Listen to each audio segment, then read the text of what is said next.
Welcome to the Slop Temple. We pray this video helps. In this video, I will explain how to use your Apple Watch efficiently.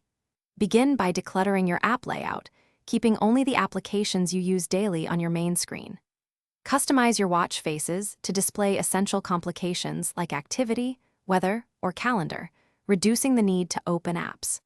Furthermore, manage your notifications by turning off alerts for less critical applications, ensuring only important information reaches your wrist, saving you time and mental energy throughout your day.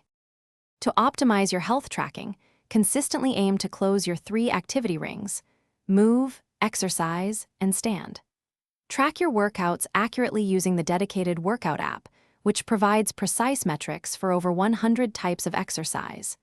Regularly monitor your heart rate and utilize features like the ECG app for early detection of potential issues, ensuring you stay informed about your cardiovascular health with reliable data directly from your wrist. For smart communication, efficiently manage incoming calls and messages directly from your wrist, using quick replies or dictation for swift responses.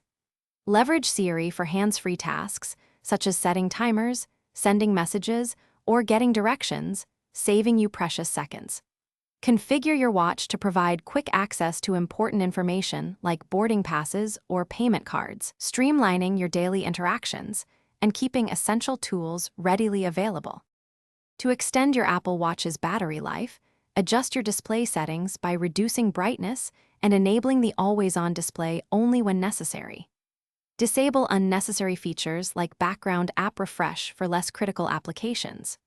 Utilize power-saving modes, such as low power mode, which can significantly extend usage by up to 36 hours on a full charge, ensuring your device lasts longer between charges and is ready when you need it most.